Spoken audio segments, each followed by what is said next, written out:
الإسلام سلام لا خوف أو إرهاب، دين سلام وأمان والناس هنا أحباب. إن الإسلام سلام لا خوف أو إرهاب، دين سلام وأمان والناس هنا أحباب، والناس هنا أحباب، والناس هنا أحباب، والناس هنا أحباب، والناس هنا أحباب. ولد الإسلام غريبا واليوم نراه غريب، وصفوا ديني إرهابا والمسلم صار مريب. ولد الإسلام غريب وصى بها ديني، في الحل والترحال، في السلم في الحرب،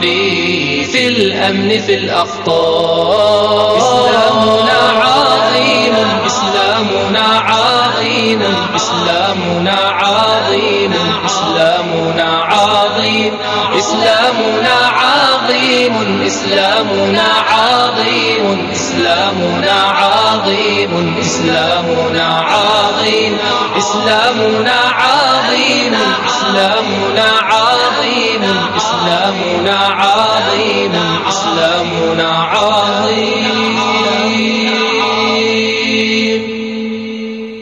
بسم الله الرحمن الرحيم. إن الحمد لله نحمده ونستعينه ونستغفره ونعوذ بالله من شرور أنفسنا ومن سيئات أعمالنا، من يهدي الله فلا مضل له ومن يضلل فلا هادي له، وأشهد أن لا إله إلا الله وحده لا شريك له، وأشهد أن محمدا عبده ورسوله. اللهم صل على محمد وعلى آل محمد كما صليت على إبراهيم وعلى آل إبراهيم إنك حميد مجيد، وبارك على محمد وعلى آل محمد كما باركت على إبراهيم وعلى آل إبراهيم إنك حميد مجيد. أما بعد، السلام عليكم ورحمة الله وبركاته. walaalayaal waa darsigeeni lixaad weeye insha Allah tacaala, oo ka mid ah duruustii aan ku sharxaynay manhajka dacawiga ah oo ictiqaadiga ah oo manhajiga ah oo ay leedahay jamaacatu ictisaam bil kitaab wa sunnah. waxaan ka bilaabaynaa insha Allah maanta baabka toddobaad oo ka hadlaya mowduuc muhiim ah, mowduucaas oo ah alwalaa walbaraa. walaalayaal mowduucan waa mowduuc muhiim weeyaan, ahamiyadiisuna taqriiban laba meelood baan ka ishaari karnaa. mid waxa weeye haddii waxyaalaha iimaanku keenayo ayuu ka mid yahay, oo qofka muuminka ahi in dadka walaalihiisa muuminiinta ah uu maaragtay la hiil noqdo, oo isku qadiyad noqdaan, oo isku maaragtay arrin noqdaan, waa loo baahan yahay. yani qofku inuu dadka gaalada ah oo cadowga ilaahay asna maaragtay u ka dheeraado, oo cadowgiisa noqdaan,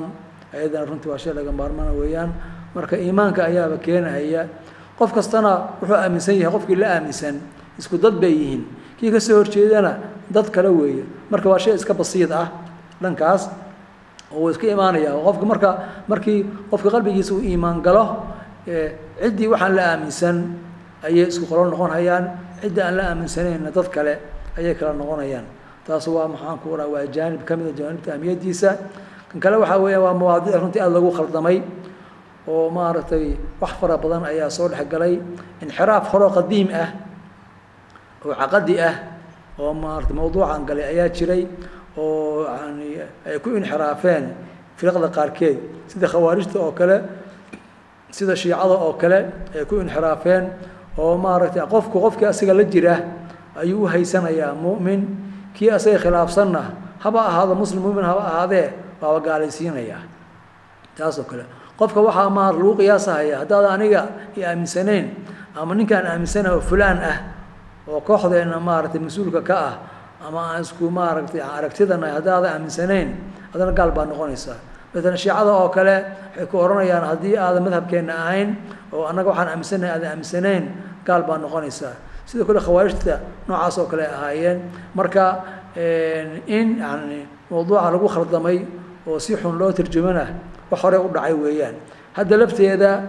mowduucan dhib fara badan baa soo gaaray runtii, oo laba qaybood ah. qayb waxaa weeyaan tafriid, oo laga gaabiyo dadka muslimiinta ah inay isku noqdaan dad isku hiil ah, oo walaala ah, oo iskaashada, oo isku qadiyad ah, oo isweheshada, oo isku masiir ah, oo isku mowqif ah. in laga gaabiyo runtii arrinkaasi aad buu u jiraa, oo dhacayso qofkii inuusan ba midda kale jeclayn, oo qofka kale hadday maaragtay qabiilnimo iyo waxa lamida iyo ayaa isku kaashanaya ama qofka laga yaabo inuu maaragtay maxaan ku raa gaalo iyo waxa lamidka uu kaashado ama uu dhawaado isagoo muslimiintii ka dhawaanaya ka fogaanaya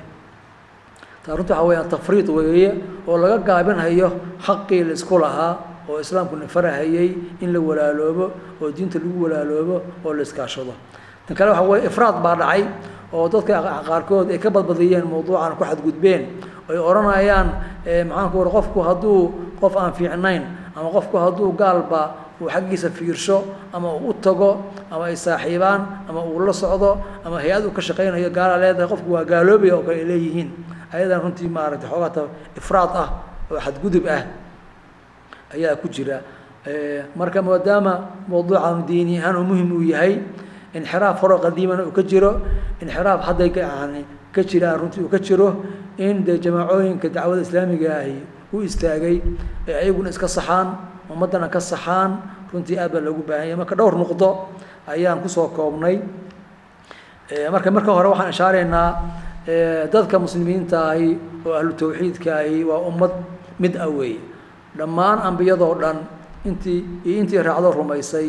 laga soo bilaabo kii horeeyey ilaa nabigeena sala allahu calayhi wasallam laga soo gaarahayo dhammaan ummadaasoo dhan ahlu tawxiidka ahi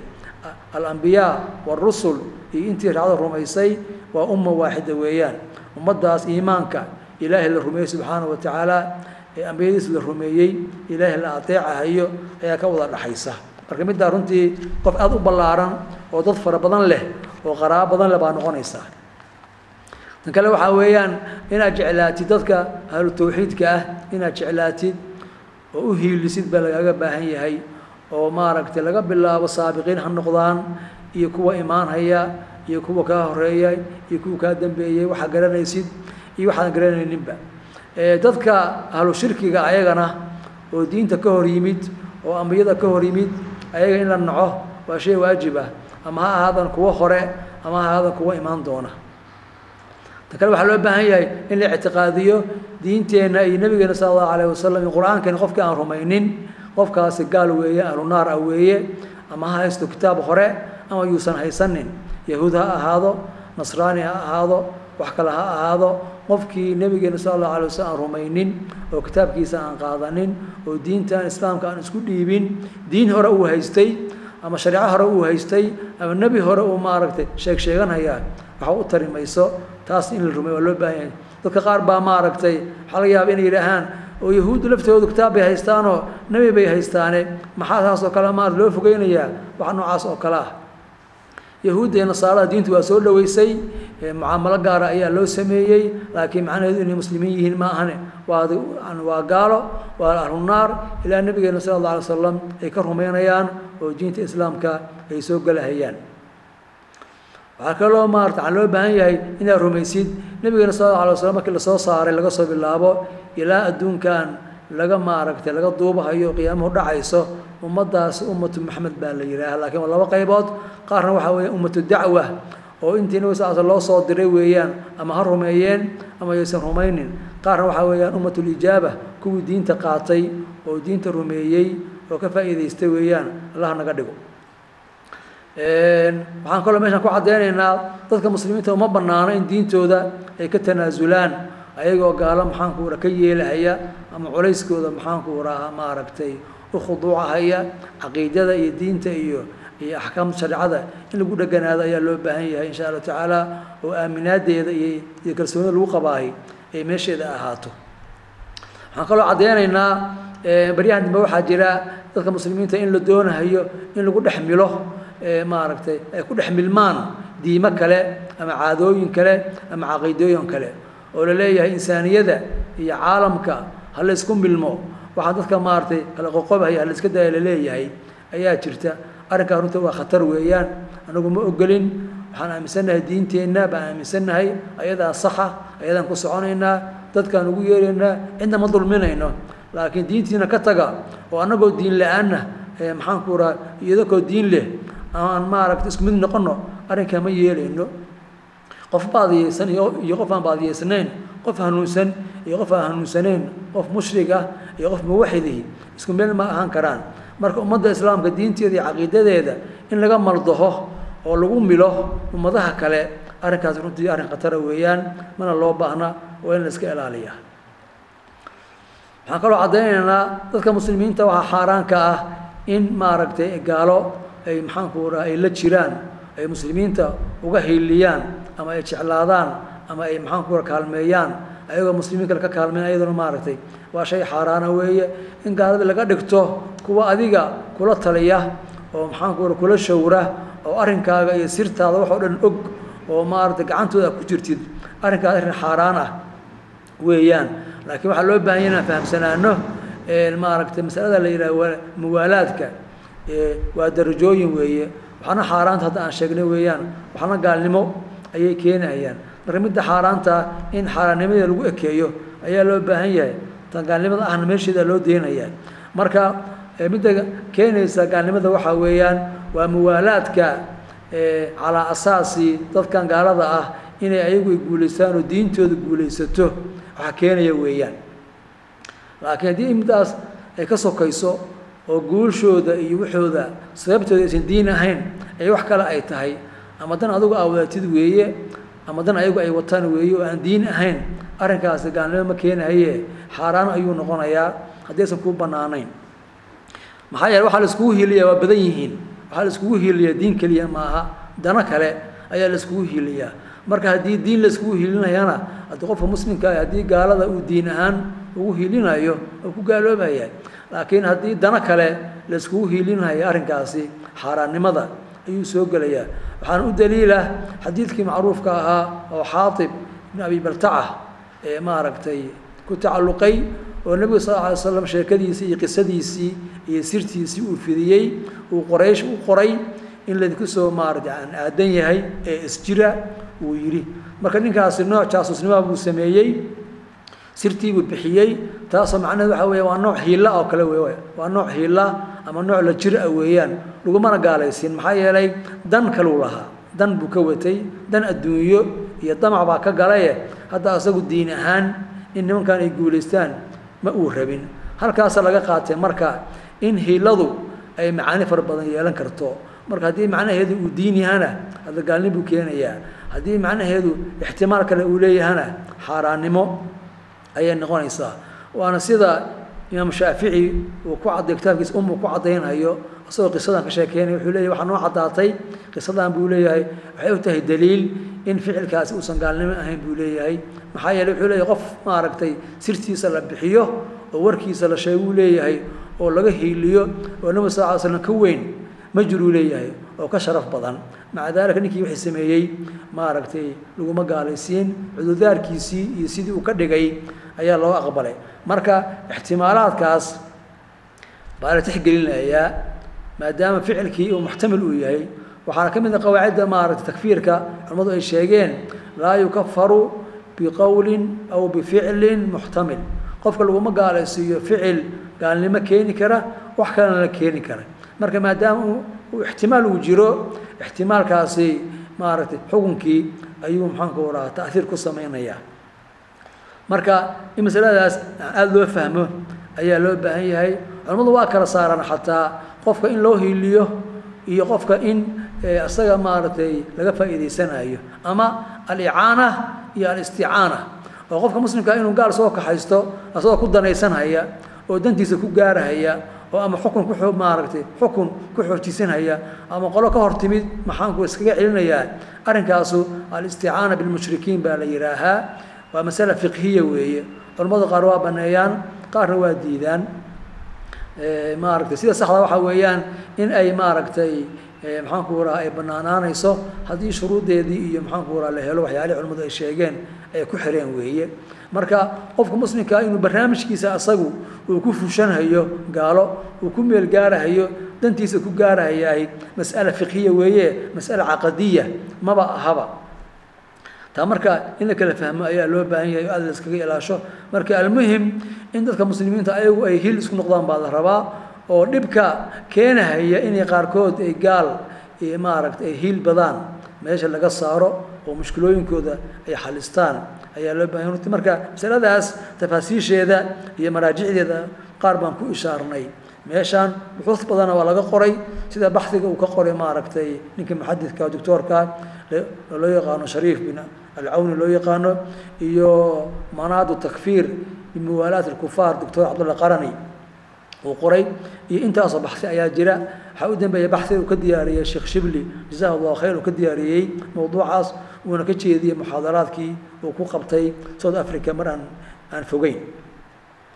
waxaan kaloo sheegaynaa meeshaan mawduucan qofka gaalka ah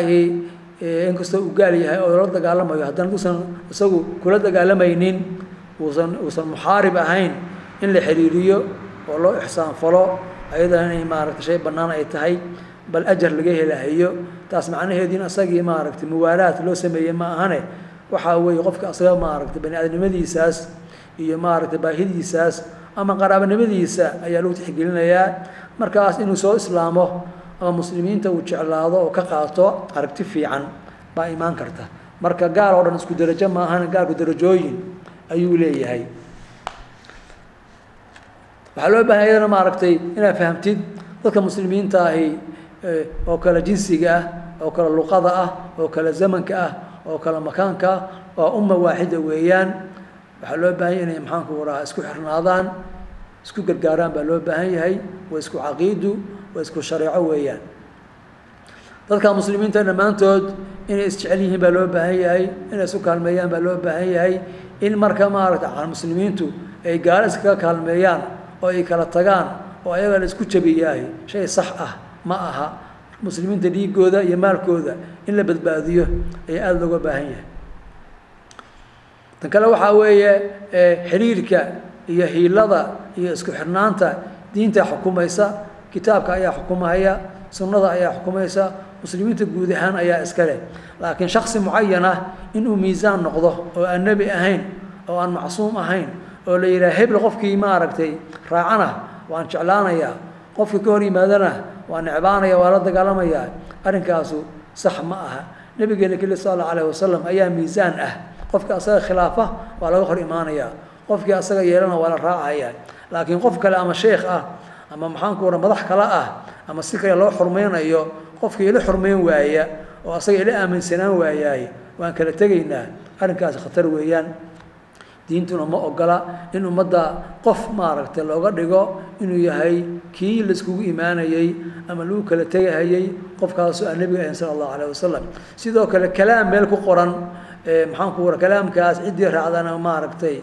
la soo dhaweynayo cidii diidana maxaan ku laga fogaanayo aan kalaamkii ilaahay ahayn ama kalaamka nabigiisa sallallahu alayhi wasallam aan ahayn ama ijmaaca ummadda aan ahayn saddexdaas shay ayaa loo baahan yahay in la isugu yimaado la isku xurmeeyo qofkii khilaafana laga fogaado waa kalaamkii ilaahay subhanahu wa ta'ala iyo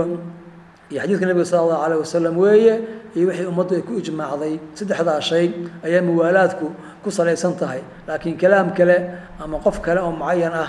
in maxaa ummadda maaragtay lagu xukumo ama ummadda lagu maaragtay miisaamay sax ma aha mid kale waxa weeye dadka muslimiinta ahi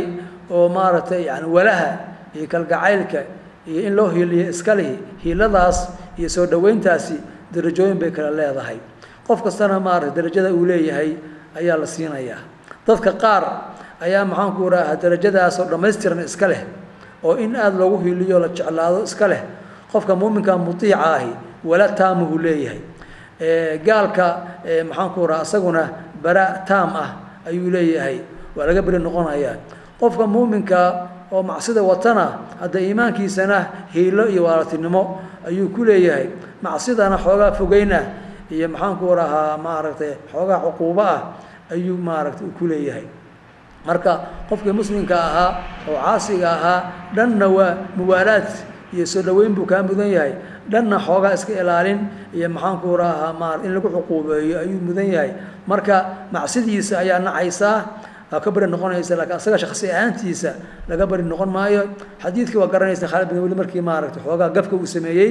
oo dad muslimiin uu laayay si khalad ah nabi sallallahu alayhi wasallam yiri Allahumma inni abra'u ilayka mimma sana'a Khalid buu yiri ilaa waxaan kaaga bari noqonayaa wixii Khalid uu sameeyay marka min abra'u ilayka min Khalid ma oran wuxuu yiri abra'u ilayka mimma sana'a Khalid ayaan kaaga bari noqonayaa marka qofka muslimka ah lagama bari noqdo laakiin ficilka khaldan uu samaynayo ayaa laga bari noqonayaa marka walahu darajooyinkaas ayuu leeyahay qof kulligiis wada mudanaya iyo qof maxaan ku wara asagoo dhanba laga xarimayo qofka gaalka ah iyo qof macsidiisa iyo iimaankiisa wuxuu ku mudan yahay la siinayo tan kale waxa weeyaan dadka muuminiinta dhamaantood ama ha ahaadeen dumar ama rag ha ahaadeen dhamaantood waa awliyaa raxmaan weey waa awliyada ilaahay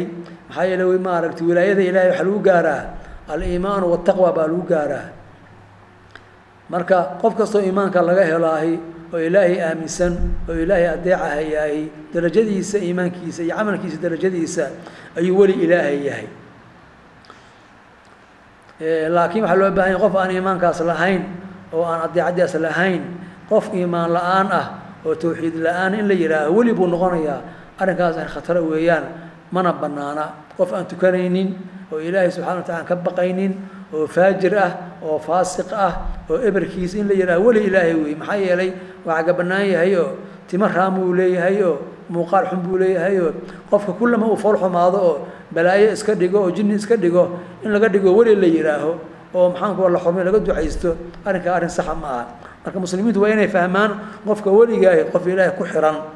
oo ilaahay adeecahaya oo iimaankii leh oo salaadii leh waa inuu ahaadaa awliya ilaahay nabiga sallallahu alayhi wasallam iyo saxaabadiisa ayaa ma aragtay ambiyada iyo saxaabada ayaa ma aragtay aan kowka ah ayaguna ilaahay ka biqidiisa iyo adeecidiisa aad ay ugu caan baxeen marka qof aan tukanaynin ama macaasi sameynaya oo maxaan ku waraa munkaraad badan la iimaanaya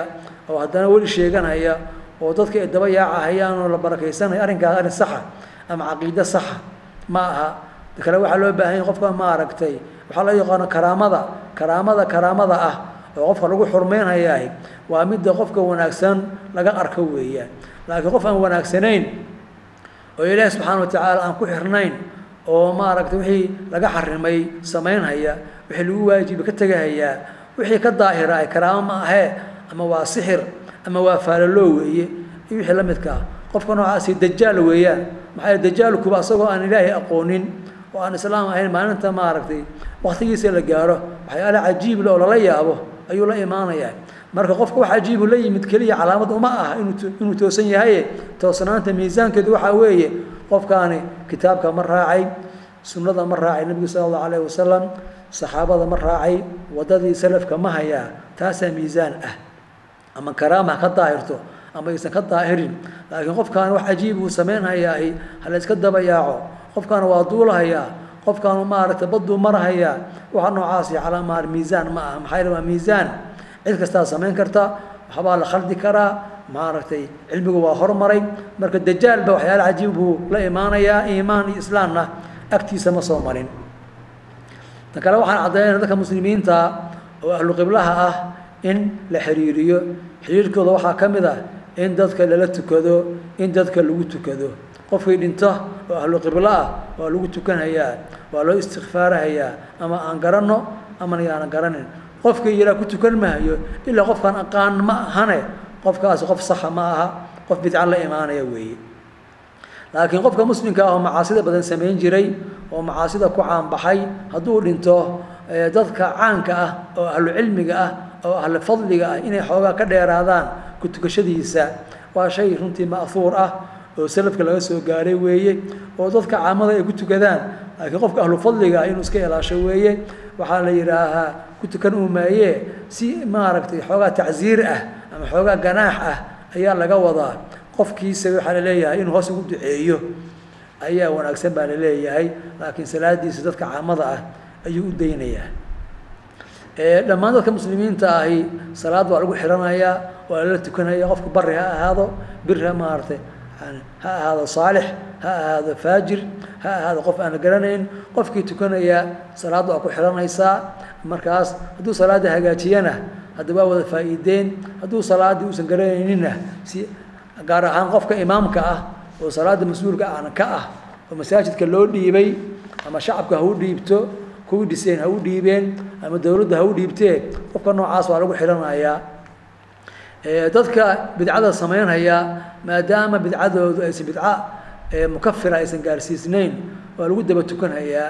maxaa yeelay haddii salaada laga goosto in dhib ka timaada ayaa laga yaabaa haddii laakiin dadka la helaya ka fiican oo ahlu sunnaha la helayo ayaga laga tagaana ay ayaga anfacayso oo zajri u noqonayso oo ay maxaan ku wara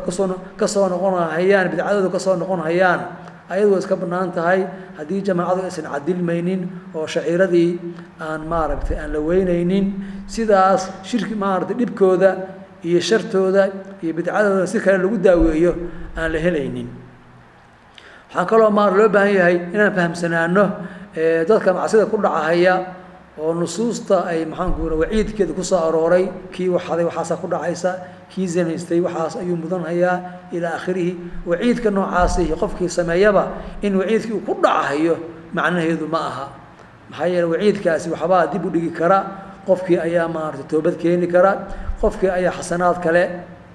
iska lahaan kara mawaanic kale ayaa imaan karta marka qofka dadka ahlu macsida ah waciidka inuu dhammaantood wada gaarahayo saas caqiidadeenu ma aha waciidka inuu maaragtay dib dhaco oo maanic ku yimaado ayaa dhici karta sidoo kale alfirqa alhaalika firqada daalada ah oo haalikada ahi ayaduna xukmuhaa xukmu ahli lwaciid bilcumuum ahlulwaciidka ay soo gelaysaayo kulligood ay naar wada gelahayaan bitacyiin ma aha laakiin waciidka guud ahaan way soo hoosgelahayaan waxaan kaloo sheegaynaa oo aan ka digaynaa dadka loogu yeerahayo afkaarta qowmiyada ah iyo wadaniyada ah iyo jinsiyada iyo qabaliyada ah iyo xisbiyada ah oo dadka muslimka lagu kala jajabinayo oo qofkii maaragtay jacaylkiisa iyo soo dhaweyntiisa lagu salaynhayo arrimo noocan oo kale ah oo keenaysa in qofkii walaalkiisa ahaa uu ka fogaado ama ka noqdo maxaa yeelay isku wadan ma nihin maxaa yeelay isku qabiil ma nihin maxaa yeelay isku xisbi ma nihin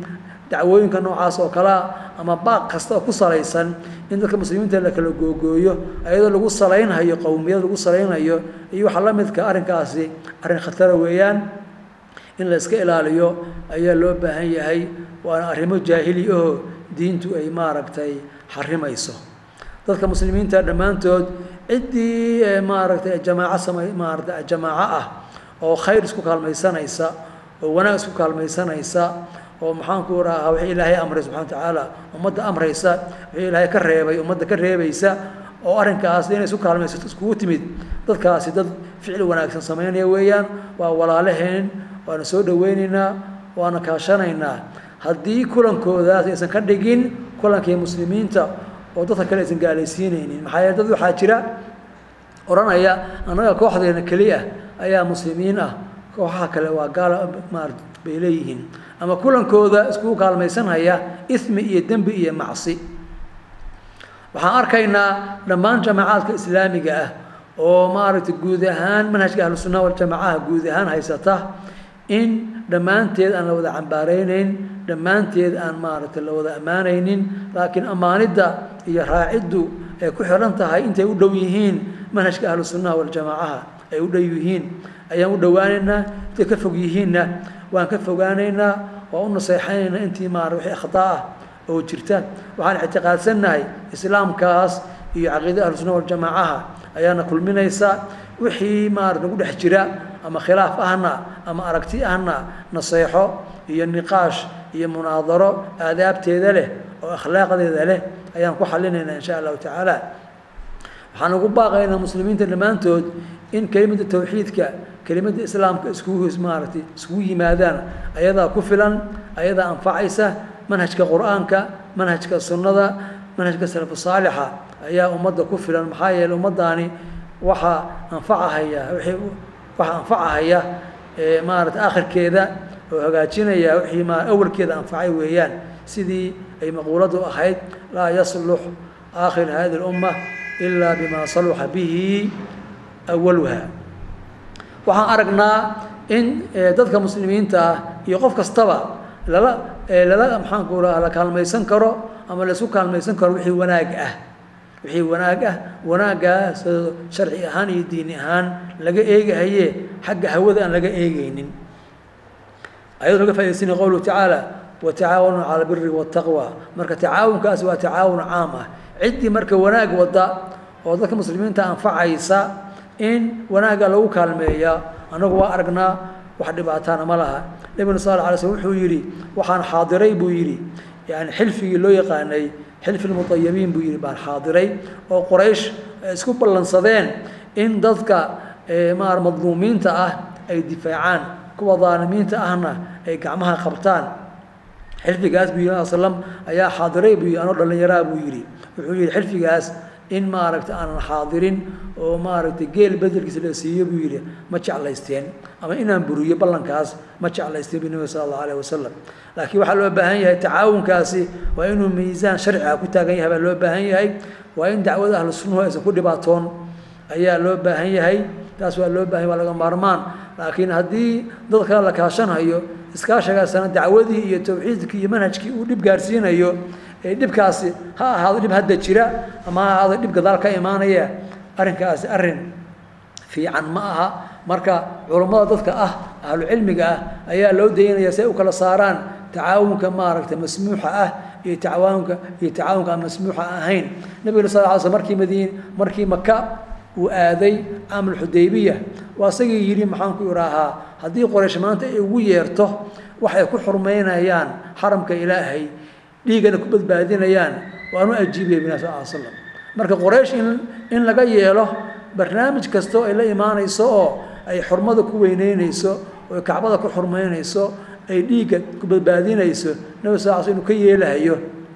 ayuu tilmaamay وانا سيده وشرحي الامام ابن القيم رحمه الله تعالى في زاد المعاد جزء صدحات صدح بقول يصدح مؤسسه الرساله انا قلت طابعي ايوه ku cadeynaya xadiidkaas in laga qaadanayo qofkii dadka wanaag u keena in laga yeelo oo laga aqbalo qofku noqdaba saas uu leeyahay maadaama wanaagaas uu faa'iido u leeyahay dadka muslimiinta iyo diintooda iyo mustaqbalkooda وبالله التوفيق السلام عليكم ورحمة الله